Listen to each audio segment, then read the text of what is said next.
জনসংখ্যা বাড়ানোর মিশনে নেমেছেন বিশ্বের দ্বিতীয় ধনী ব্যক্তি ইলন মাস্ক। 2022 সালে এক টুইটে তিনি লিখেছিলেন, বিশ্বের জনসংখ্যা কমছে আর এটাই মানব সভ্যতার সবচেয়ে বড় বিপদ। এবার সেই বিপদ থেকে বিশ্বকে মুক্ত করতে কাণ্ডারি হয়ে এগিয়ে এসেছেন মাস্ক। একে একে 12টি সন্তানের বাবা হয়েছেন তিনি। ব্লুমবার্গ নিউজ জানিয়েছে, চলতি বছরের শুরুর দিকে নিউরালিঙ্কের ডিরেক্টর অফ স্পেশাল প্রজেক্টের শিভন জিলিসের সঙ্গে তার তৃতীয় সন্তানের জন্ম হয়েছে। নিউরালিঙ্ক মাস্কেরই একটি প্রতিষ্ঠান। নিউ ইয়র্ক পোস্টের সঙ্গে দেওয়া এক সাক্ষাৎকারে জিলিসের সন্তানের বাবা হওয়ার কথা নিশ্চিত করেছেন মাস্ক। তবে নবজাতকের নাম বা লিঙ্গ সম্পর্কে কিছু জানাননি মার্কিন এই ধনকুবের।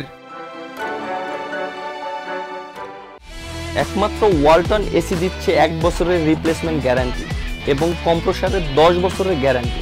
মাস্ক ও জিলিসের ঘরে আগে থেকেই 2 সন্তান রয়েছে। 2021 সালে এই জুটির ঘরে আলো করে আসে যমজ সন্তান। কানাডিয়ান মিউজিশিয়ান গ্রিমসের সঙ্গেও মাস্কের 3টি সন্তান রয়েছে। টেসলার মালিকের প্রথম স্ত্রী কানাডিয়ান লেখিকা জাস্টিন উইলসনের সঙ্গে 6 সন্তান রয়েছে। 2000 থেকে 2008 সাল পর্যন্ত সংসার করেছেন এই দম্পতি। বিশ্বে এখন প্রায় 800 কোটি মানুষ আছে। 2045 সাল নাগাদ এই সংখ্যাটা 900 কোটি স্পর্শ করতে পারে। তবে উন্নত বিশ্বের বিভিন্ন দেশে জনসংখ্যার হার কমছে। বিশেষ করে যুক্তরাষ্ট্র ও দক্ষিণ কোরিয়ার মতো দেশগুলোতে জনসংখ্যা বৃদ্ধির হার খুবই কম। তাই বিশ্বের জনসংখ্যা বৃদ্ধির মিশন ভালোভাবেই পালন করে যাচ্ছেন মাস্ক।